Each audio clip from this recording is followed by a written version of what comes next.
Kita belanja labu punya labu minggu bagus ini. banget Iya sih, dong, punya aku. kuning langsat ini. Halo pemirsa, apa kabar? Kembali Anda menyaksikan acara Mingguan Dunia kita Produksi VOA. Saya Aryatna Budianto. Dan saya Virginia Gunawan. Nah, kali ini kami mengajak Anda untuk jalan-jalan. Ini namanya Knowles Produce di Alexandria, Virginia. Untuk apa, Jin? Kita mau belanja labu dan beberapa hasil perkebunan lain di daerah sini. Betul, karena ini adalah musim gugur yang identik dengan musim panen di Amerika Serikat. Nah, kalau pemirsa lihat memang labu ini banyak banget varietasnya dan juga banyak digunakan selain mungkin untuk dikonsumsi, juga banyak digunakan untuk hiasan selama bulan Oktober karena ini. Oktober, di akhir Oktober itu ada Halloween. Halloween itu identik dengan apa ya? Trick or treat.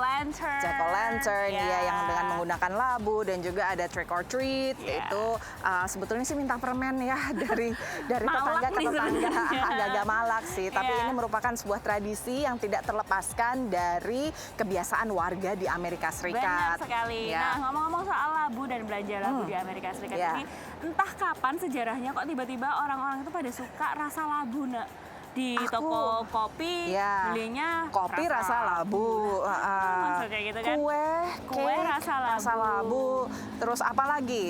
Macam-macam. Mungkin habis ini makeup rasa labu juga ada. Kayaknya sih ada sih.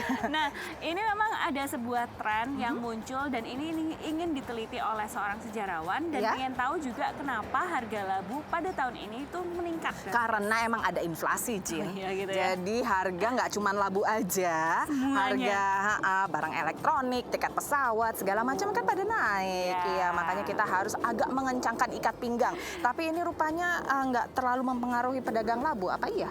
Mungkin enggak ya. Nah, kita lihat liputannya pemirsa. Perkebunan labu ramai didatangi warga Amerika Serikat setiap musim gugur mulai September. Bukan hanya untuk dimakan atau digunakan dalam makanan, tapi juga sebagai hiasan di rumah. I just like the whole vibe and aesthetic of pumpkins. I think with fall, a pumpkin is part of fall. Musim gugur di Amerika Serikat saat ini memang jadi identik dengan labu. It's part of a tradition. It's included in movies. And pumpkins also created a nice culture, which I'm appreciating, with pumpkin spice, donuts, drinks, everything, soaps, bars, everything. And I appreciate it. Cindy Ott adalah ahli sejarah yang menulis buku soal sejarah ketertarikan warga Amerika pada labu. So there's no practical reason to put pumpkin in your cup of coffee, to put it on your front stoop, to sweeten it and put it in your pie. But those modern day traditions actually date back to much older traditions of associating the pumpkin with the small family farm, the idyllic kind of small family farm in American life. Pada awal sejarah AS, labu tak banyak dianggap karena rasanya relatif hambar. Dan baru pada abad ke-19, produk pertanian ini berubah menjadi simbol.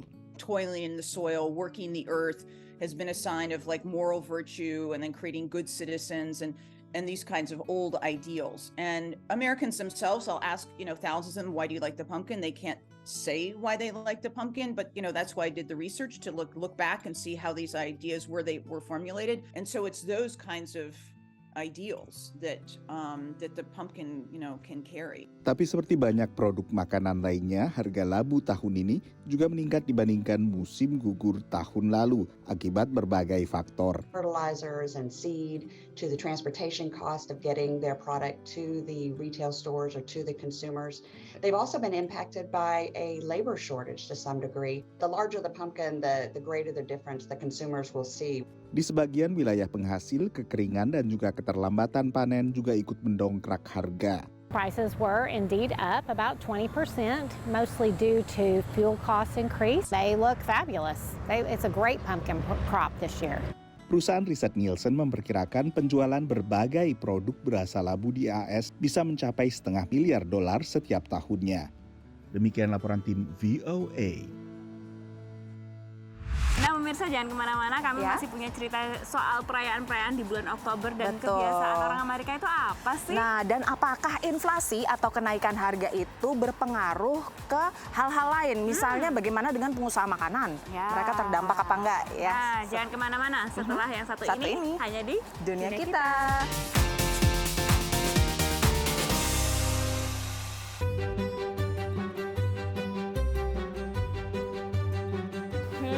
Pilih yang mana ya? Trick or treat! anak kecil. Kamu mau main beli yang mana labirin. nih? Labu yang mana? Waduh, Apa ini kita mau beli yang gemuk juga. besar atau yang kecil? Kalau udah di sini nih pengennya yang gede kan, Iya. tapi nanti ngangkutnya nggak bisa. Iya, Oh, jadi ada ini gerobak ya. lapar mata ya gitu. Biasa. Ya kita bisa pakai gerobak juga sih nanti kalau misalnya Iya, kita mau. Nah, pokoknya fun banget nih ya di Iya. Nals Produce ini. ya kadang-kadang kita merasa kalau Halloween itu jadi nggak identik dengan hal-hal yang seram ya jadinya. Enggak, justru malah seru, lucu, dan kita akhirnya ketawa-tawa ya sama Iya. teman, sama keluarga. Nah, Ya, tadi ngomong-ngomong soal trick or treat. Halloween. itu Biasanya adalah- kan ketok pintu, Ya. trick or treat gitu, nanti biar nggak di trick. Nah, salah satu tradisi ngasih yang unik ya permen. di Amerika itu, Iya. karena mungkin di tempat lain kita nggak tahu nih kalau misalnya kamu nggak ngasih aku permen, aku lemparin nih. Apa rumah kamu dikasih dengan toilet apa. paper gitu atau Iya. gimana? Tapi kayaknya sih enggak ya sekarang, nggak ada yang jahat, dan semuanya pada ngasih permen sih biasanya. Iya, nah tapi masalahnya berhubung juga ada inflasi di Amerika, harga permen itu juga naik dan Iya. ini juga memang tidak mempengaruhi supply atau pasokannya ya. Tapi kalau harga naik, emang orang masih mau membagikan permen. Nah, jangankan permen, untuk makanan sehari-hari aja ini dialami oleh para pengusaha makanan etnis, terutama makanan Thai. Ini kan yang dekat dengan cita rasa lidahnya makanan Indonesia Indonesia. Kita dengarkan bagaimana mereka menanggapi tentang inflasi ini. Di Riverside dekat Los Angeles, negara bagian California, warga sekitar dan pengunjung mendapat hiburan setiap menjelang Halloween 31 Oktober. The lights, the music, everything is really cool. We've been coming here for years. It's local. A little treasure. We love it. The kids love it.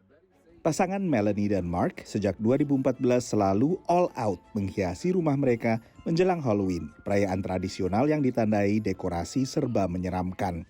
Probably the biggest reason is just the smiles from the kids' faces. We have a lot of followers in this community that love this show, that come out every year to enjoy it with their family. I enjoy it. Like she said, we see, little kids in, strollers all the way to great grandparents. They all enjoy the show. Dekorasi kadang dipasang sepanjang bulan, tapi acara puncaknya adalah pada Halloween sendiri, 31 Oktober, saat anak-anak keliling ke tetangga meminta permen. Tapi tahun ini ada yang lebih menakutkan daripada hantu bagi anak-anak yang ingin permen dan coklat. Throughout the pandemic, we've seen an increase in demand for candy. And this increase in demand was so unprecedented that many candy producers did not expect it. So the problem is that now that we're reaching Halloween, there's going to be an even greater surge in demand over Halloween.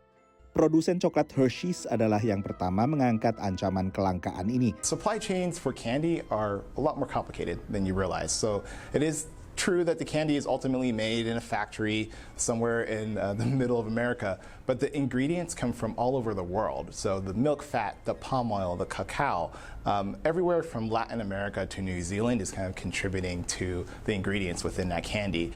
Banyak permen dan coklat buatan Hershey's diperoleh dari Jerman, negara yang sangat terdampak perang Rusia dengan Ukraina. With the stress of the war in Ukraine, as well as inflation increasing the prices on shipping, there can be sort of cogs along the way. And if you have a single cog within this kind of global network, it slows down the production process. And so that is also contributing to the shortage too.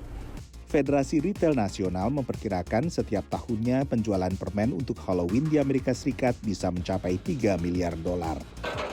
Demikian laporan tim VOA.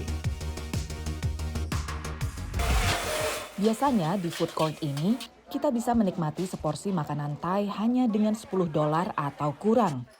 Tapi dengan inflasi dan terhambatnya rantai pasokan, harga makanan melonjak, memojokkan para pedagang. Oh my goodness, the prices rose a lot. I don't know what I can add to. Adding too little may upset the customers. Everything from tomatoes to Thai chilies, dried shrimp, peanuts, garlic, it's more expensive. The prices of MSG and papaya are doubling or more. $17 please. Akibatnya, The Best Somtum harus mati-matian mempertahankan harga agar pelanggan tidak berpaling. Right now, we don't raise the prices of any items that we offer at our shop. The price of every dish has been the same for the last 5 to 7 years because we want to retain as many customers as possible. Some shops have already started raising their prices because they could not cope with the rising costs. Kecap ikan, salah satu bahan terpenting bagi mereka, harus diimpor dari Thailand atau Vietnam. No need to talk about fish sauce. It's very expensive now and in shortage. It went up from $2 to $5 now. Pelanggan akhirnya terpaksa harus terbiasa membayar lebih mahal untuk makan di luar rumah. Tidak hanya di restoran tapi juga di food truck atau kedai makanan etnis yang biasanya relatif lebih murah dari restoran hidangan barat. Most of them will gradually raise prices, like a $2 increase each time. No one will complain if the portion and the quality of the food is the same. But some shops just reduce the portion while keeping the prices unchanged. In that case, we feel like it's not right. Menurut Indeks Harga Konsumen Departemen Pertanian Amerika, harga makanan sudah naik lebih dari 10% tahun lalu. Dengan inflasi mencapai level tertinggi selama 40 tahun. Pengusaha pun khawatir, konflik berkepanjangan di Ukraina juga mendorong harga semakin tinggi. Dari Los Angeles, California, VOA. Bu, dagangannya udah 5.000. Oh, yang ini tukar Bu, boleh nggak? Nggak boleh. Nggak boleh, pelit amat. Aduh, ya. Ini adalah beberapa dari yang kita, ya nanti paling kesana lagi nuker lagi. Kita cari yang paling serem nih. Iya, nggak apa-apa. Nah pemirsa, sekarang kita istirahat lagi. Tapi sehabis ini kita akan mengajak Anda untuk melihat sebuah peternakan. Ini sebetulnya peternakan. Peternakan yang unik. Peternakan bekicot. Siput. Nah, jangan kemana-mana pemirsa. Liputannya ada ya setelah yang satu ini tetaplah di dunia kita.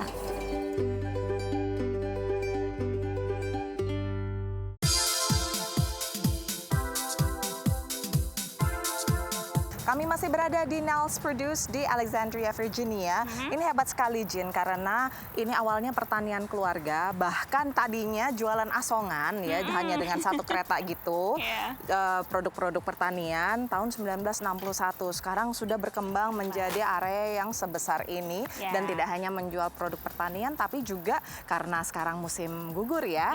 Ini menjual ya kayak bunga-bunga, tanaman hias, terus dekorasi.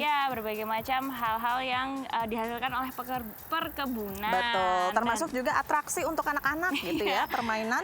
Karena itu memang salah satu cara mereka untuk menarik perhatian ya, apalagi di Amerika Serikat itu pertaniannya itu memang cukup kuat ya, Nak. Betul. Ya, pertanian dan cara mereka untuk mengembangkan atau mencari perhatian dari pengunjung itu juga harus bermacam-macam. Iya, terutama pertanian konvensional seperti ini ya. Nah, ngomong-ngomong soal pertanian, tadi kan kami sudah berjanji kepada pemirsa untuk menghadirkan sebuah pertanian atau peternakan ini sebetulnya yang cukup unik karena lain daripada yang lain dan lumayan jarang ditemukan di Amerika Serikat. Dan bahkan ini merupakan satu-satunya pertanian siput ya, bekicot atau snail ya untuk jadi escargot itu loh pemirsa, makanan.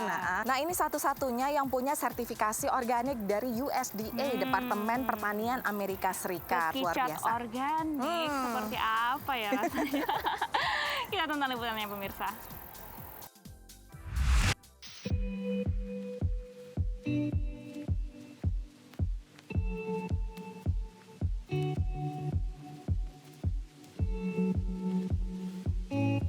The snail farming came about just a realization that there was a gap in the market. I was a chef full-time back in 2013 and wanted to put snails on my menu. And at the time I was taking a lot of care to source my ingredients locally and ethically and responsibly and make sure they were, the best that they could possibly be. And I wanted to do a snail dish, an escargot dish. And so I started looking to see if I could find some snails for this dish, and all I could find were canned or frozen snails.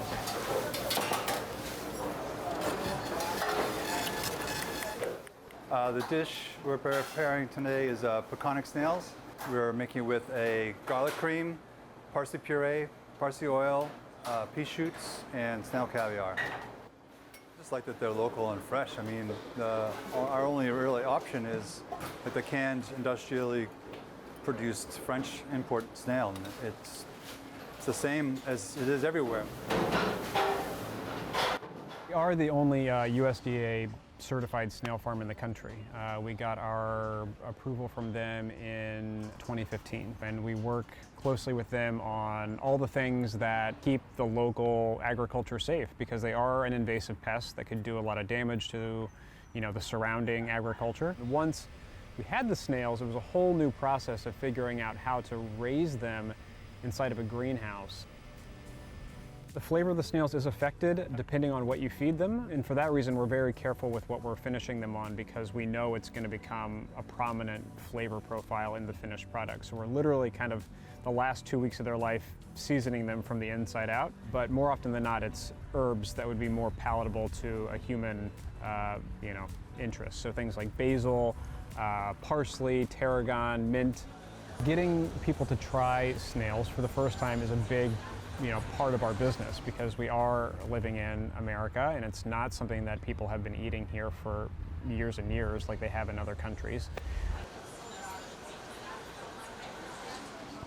So the eggs themselves are just 50-50 butter, cream, and 2 farm eggs. The sauce itself is just very simple, so we do a simply seasoned 7 to 8 escargots out of shell with a little bit of salt and pepper. Just throw them right in the pan with a little bit of garlic, parsley, and butter.